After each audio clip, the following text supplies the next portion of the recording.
Hello. So with the recent patch we got the skill tree changes, and with that there came a lot of new builds, and a lot of builds were mixed up completely. So now you cannot have random builds and combine them with each other. For example, you were able to run the Deadly Johnny or the Deadly Hitchhiker and had an option to run Blood Feeding Johnny or Hitchhiker. So you were able to troll a little bit more with the loadouts. You also had some variety, but now I would say more perk builds are fixed, because there are obviously good perks in this game, and if you try to get most of the good perks, every character now will have a kind of similar loadout. Which is good, which is bad. I would say a little bit less variety, but now you do not have to be scared of trying something new. So if you want to try something else, but you already spent more than an hour on your old loadout and were like, nah, if I want to try something and I don't like it, and I want to have the same build I had before, you had to spend so much time, which is gone now. So I would say after the reset, I spent like half an hour or a little bit more to get all my characters leveled up and have all the perks I wanted. And back in the days, you spent an hour for a single character. Both sides got, well, nerfed and buffed at the same time, I would say. Some characters have better loadouts, some got hit. I would say the biggest loser were Nancy and Leatherface on the family side, and the biggest loser on the victim side were Anna and Danny. So yeah, Danny's perks are not that great anymore. Anna cannot have Choose Fight and Grappler. Leatherface cannot have the broken build. They removed the pins and needle, fired up, Poisonous Claw Nancy. So in the end, I would say they removed the most annoying things. So Leatherface was too strong, and I would say the Grappler Choose Fight was also too strong. So in the end, I do really like the changes. Some might say now Johnny got hit because he cannot have Ceratoid, and I would say yes, Johnny's early game got hit a little bit when it comes to straight up damage, but his late game will be as deadly as before, if not even deadlier. So in my opinion, I would say Johnny even got buffed, so Johnny was a winner for this Skilltree reward. And yeah, Johnny is, in my opinion, one of the deadliest killer out there. So if he manages to find you in a bad place, he will kill you in not a lot of hits depending on your toughness in a very short amount of time. He can hit very fast, he can run while he's hitting, he will never lose momentum while he's hitting you. So the victim has to spin you, and not only once, but 5 times in a row. So if Leatherface finds a victim in a bad spot, they can spin Leatherface once and they should be fine. If Johnny finds them there and the Leatherface is easier to hear if he's running towards them, Johnny is a little bit more stealthy than him, they have a chance of maybe escaping Leatherface, but I don't think there's a way of escaping Johnny. If I manage to juke him and I spin like 5 times in 3 seconds, I'm gonna be happy, but even then I lost a lot of HP. So yeah, early game a little bit weaker, but the reason why we're going to talk a little bit later. So as always, we're going to start with his attribute points, and Johnny here got a huge buff in my opinion. So with the old skill tree, you went for the scout build, and for the most damage build with Ceratoid, you had 25 attribute points in the end. So him having now 35 attribute points means he got 10 more points to spend, and 10 more points in endurance means he can get, I think, 10 more hits in before he runs out of stamina. Because yeah, 10 more points in endurance doesn't sound a lot, but in the end it really is a lot. Because 35 endurance, which you would have back in the days with 25 points and 50 savagery, so with 35 endurance you can hit the victims 8 times, and with 45 endurance now you can hit the victim 14 times. So yeah, that's not to underestimate, really amazing. And if you say, okay, I really want to put it to the end. If you have 50 points in endurance, Johnny can hit the victims 20 times. So those 5 more points allow you to get 6 more swings in. It's crazy. It's, I would say, sometimes I even consider, but we can put Unrelenting in there if we really want to. So yeah, having 50 savagery means you have a lot of damage, and with 50 savagery base damage, you're always going to need 6 hits on a victim if they're full toughness. So not a lot, and Johnny can get those 6 in 2 seconds. It's really crazy, and that means they have full maximum amount of health and full HP. Then Blood Harvesting, because it's perfect for Johnny. He doesn't need Blood Harvesting. I really love his attribute points, the way they put the deaths there. It's not needed. You don't care about Feeding Cramper. It's also not worth it to waste 9 points just so you get 100 blood. Yes, you would get your Vile End stacked up a little bit faster if you had more points in Blood Harvesting, but in the end it's just after you get a kill, and you get a kill most of the time, the first time you see a victim, you have your perk stacked, so it's not really needed. And I would rather have all the points in Endurance, because with Endurance you can sprint more, because the time it takes for your stamina to regenerate after your standstill is shorter, and then the time it is regenerating is also faster. Also, like I said, you can get way more hits in, so having high endurance is always key if you wanna patrol a bit or run somewhere to help your teammates and then still have enough stamina to get those 5, 4, 6 hits in or whatever to kill the victim. So yeah, it's very, very strong. 50 savagery is only really needed against specific threshold, so I could say there's an argument made with going full endurance, but since you have percentage damage perks, it's always worth it to go max and just be as deadly as possible. So now we're going to talk about the skill tree. In my opinion, there is no real other way to go. Because first of all, we have to go scout. If you want to go scout, you are kind of fixed into this side or to this side. And if you look at the perks, yes, you have Unrelenting here, which is a very strong perk. And over here, these are not really strong perks unless you really want to run Hysterical Strength, but Hysterical Strength only triggers for the last hit or the last 2 hits. So there's an argument made to go there, but in the end you get a little bit more, I think it was 1 more attribute points if you go here. And you could combine it with Unrelenting, so you have even more attribute points. And then just for your last 2 hits before you run out of stamina to have more damage is not really worth it in my opinion.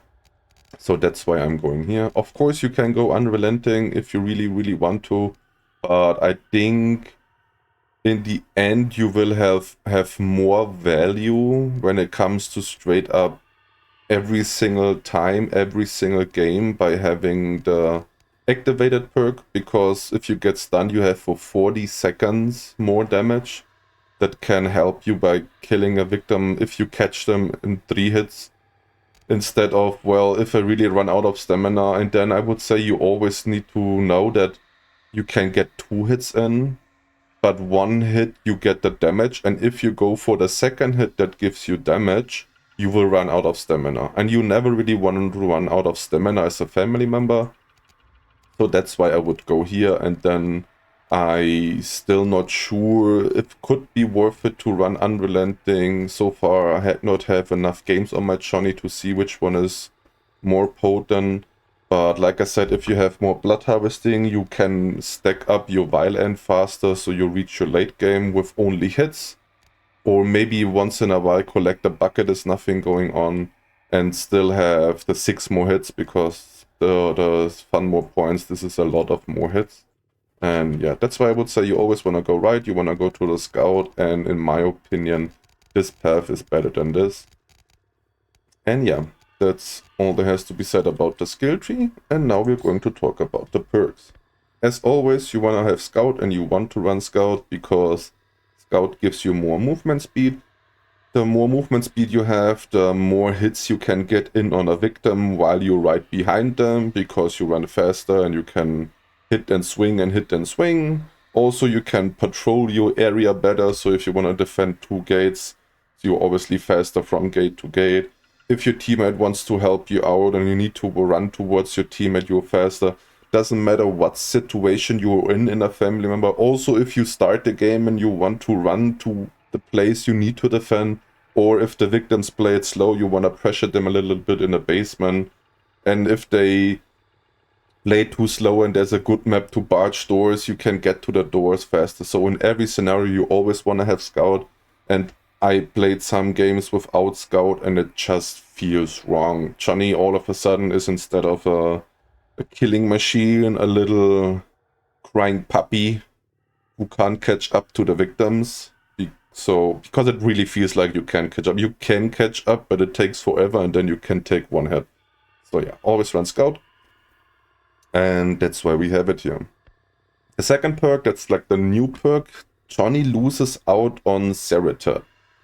So you have to know that back in the days, Johnny, because of Cerita, the damage trigger, he always had 32 damage with every hit. It was not straight damage, right? Because they were bleeding out. Sometimes that means they were bleeding out in the basement, and that then it was a lose. But while you were in chase and you get a lot of hits in, then it was kind of a win. So you were like as deadly as you were when the game started, and now you have Violent. Once you manage to get your Violent stack, that means you have full blood, and you can get that by just hitting the victims or getting your first kill. You will now have 20% more damage with hits, which now results in you actually dealing a little bit more damage. So instead of you dealing the 31 damage, you deal 31.2 damage. So in the end, after you got your mid game, your late game, you deal more damage with Cerita.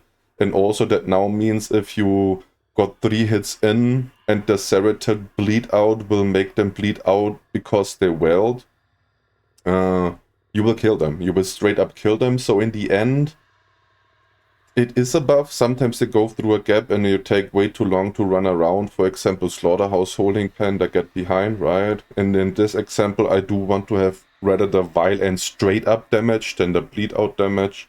So yeah, it's a good trade-off. You have more attribute points. You will be a little bit less deadly in the beginning, but more deadly in the end.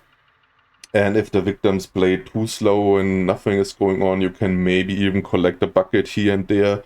Or you chase a victim down the basement or towards a gap, you right there, collect a bucket, and just prepare for your deadly endgame. And then we have activated. This is the other damage perk. Like I said, if you went the other 3, you had the Hysterical Strength. But Hysterical Strength only triggers for the last 2 hits. I would always say only for the last hit, because you never want to run out of stamina. And then activated in the end will have probably more value if you want to go for the damage, because every time you lose a close encounter, you get door slammed, you get stabbed from behind for the next 40 seconds, and it's quite a lot. You can also surprise a victim. So for example, you were fighting with someone, close encounter, you got stabbed, and you choose fight is not as common as more as it was, so you recover way quicker. Then you go back to your gate, you see a victim there, and the victim thinks he can creed, and then you're going to hit him with the activated Violent 50 Savagery full damage. And if you have both perks stacked, so for example, if you run 50 Savagery against full HP 50 Toughness victim. So if the victim had every points in Toughness, which is 50, and they are full HP, you need 6 hits to kill them. If you have your Violent perk stacked, then you will always only need 5 hits to kill them. And if you have both perks stacked, you now only need 4 hits. So you go to a full HP 50 toughness victim, and in 4 hits the victim is dead. So this is very, very crazy, and yeah, nothing to underestimate. But like I also said, right, you can maybe also run Unrelenting here and leave it until you have it level 3. And if you have it level 3, you put 2 points in Blood Harvesting. which, yeah, you get now 6 more hits in with the 5 more endurance, and also having a little bit more blood harvesting makes you get a little bit more value out of your vial, and so you get it earlier or quicker. And if you then really want to feed Grandpa because it's only 1 left, you also get a little bit more blood. So that obviously depends on you. If you find yourself never in a place to get close encountered, I would run Unrelenting. But just for the off chance that it triggers for 1 victim, it will be worth it. Because it can be surprising and it can be quick. And like I said, 40 seconds is not to underestimate. It's quite a long time in this game. That means in this time they could open the complete cavalry side twice. So yeah, very, very good. And Grandpa perk, he doesn't have a single good one. I would never recommend you picking any of these unless you really have a crazy blood feeding sissy or something like that and you're playing in a team, because now you have sissy and Johnny and now you have no slowdown, no traps. I would hope that then you have exterior alarm and nobody escapes hell. And if you do that, don't pick your perk, because the earlier one of those 2 good perks trigger, the better. So yeah, never run a Grandpa build with that. Unless really nobody in your team has a Grandpa perk, then you can go Always in Sync. Because Always in Sync, the family sync, when you use it, allows you to hear the victim voice lines. So if you're searching for a victim that is hiding somewhere, or if you play with random and you want to see what your teammates are up to, Always in Sync is probably the 4th best perk in the game. If you have Always in Sync and you have a 3-man squad, you could have your family sync running endlessly, because one puts it on and when it runs out, the other one puts it on, and by the time it regenerates. So if you really want to find the last victim, it can be amazing. But besides that, I would not recommend you putting a Grandpa perk. And the executions, my most favorite at the moment is the choke. It just fits his personality. Also, you know, if you're a girl or if you're into Johnny, like, there can be something special about having a shirtless Johnny choking you to death. He steps a little bit, but in the end it's just the neck-breaking noise that makes this execution for me very special. And if not that, I would go for the liver alone, because it's kind of quick, but yeah, it also looks very nice. But I would say Johnny doesn't have the worst one. The Tornaport is also very, very cinematic.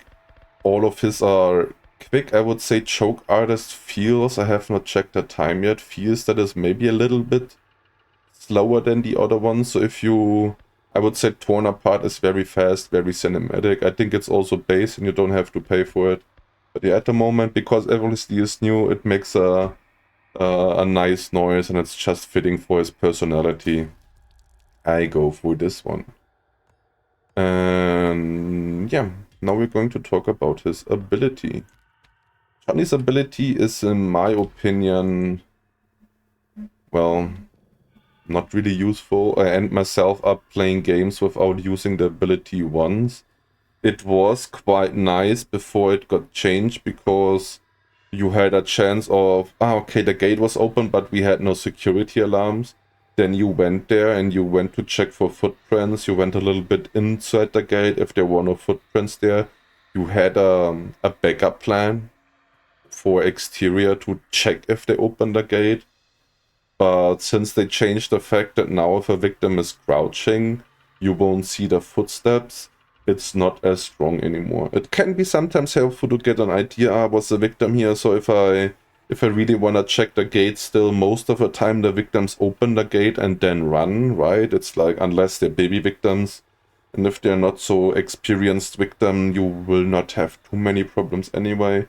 So general, just go there. I pop my ability for a second to see if someone went in there, but going to track a victim down is not useful, because the moment they see the notification, Johnny found your footprints, they will just start crouching.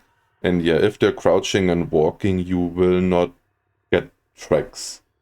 And yeah, that's why I don't really like it. And now we, as always, we start from the top. What I found myself the most useless is this one, to see how fresh the footprints are. Because if footprints are there, most of the time they're always kind of fresh. So you don't need to know, okay, where they're now. I think base kit stays for like 30 seconds-ish. Don't quote me on that. I have no clue. It feels like they're not staying forever. So yeah, what's the point of knowing, okay, those footprints were here 40 seconds ago, or 20 seconds ago, or 10 seconds ago, right? Like, someone was here. So I didn't like it at all. Back in the days when you were able to track the victims down while they were crouching, I loved the increased trade range, because once you found the footprints and they went through a loop or through a gap, you never had to run directly to the loop. You could be further away and the footprints would still expand. And also it felt like it expanded a little bit faster. But I think that was just a feeling. But yeah, now since they have the rework where they can just crouch, just having an idea where they went. So like I said, you check on your gates, you see footprints there. You want to see the general direction they went to, if they went inside the gate, outside the gate, left, right, center, right? So that's most of the time all I need to know. I have the analyzing faster. So now you do not spend so much time to getting the actual trail going, and then, well, if you saw they ran away or towards a well instantly, or somewhere towards 2 storage, and you were like, ah, yeah, okay, my teammate just told me someone welled there, you can instantaneously turn it off and you don't need it anymore, something like that. So I do really like the left one. So I would say it depends now what you want to do. You can go either here with the recharge rate, but like I said, I'm not using it at all, so this is useless. Also, since I'm not using it at all or a lot, I would say if you had your family sing, so Cook, while he's listening, he can hear the victim's voice line. If they would change that for Johnny as well, so if you're in your hunter mode, you can track the victim's voice lines, I would go for the consumption rate. But since that was the case, I go for the detection range. So yeah, it's just, well, helps you getting the basic idea down. And like I said, I think that's how you should use your ability. Then here I would say you want the consumption rate, because the time you now track the one victim, you can use it and don't lose a lot of things. So if you need to use it again, go for it. But I would say it doesn't matter, like this is the same, right? So you consume a little bit more, but you recharge it a little bit faster. You can also go for the right one, and obviously not the middle one, because they don't stack. So that's obviously up to you, right? So if you say, okay, I like to use it a little bit longer, then I did not do the math, but I would say probably the left one. And if I just wanna spam my ability because of then you wanna go right? Use it every once in a while just for a bit. So yeah, it's hard to say. I think both are fine. I just like that, well, while I'm using it, so if I can really look for footprints, I don't feel so punished. So yeah. And then obviously the range, and then I do it quicker. So this is the path I'm going, that's how I would recommend it. And yeah, it's all that has to be said about the new Johnny loadout. Like I said, in my opinion, he got stronger. His early game a little bit nerfed, but in the end, late game, mid game, ramp it up. Just in general, the more attribute points, I would say that Johnny got definitely a good buff on the rework. So that's it. I hope this video was useful. I hope you liked it, hope you enjoyed it, and hope you're going to have some good games with it in the future. And in case you did, make sure to leave a like. And as always, if you feel super nice, make sure to comment in the video below or subscribe to my channel in case you didn't already. Thanks for watching and good luck in your next games. Bye bye.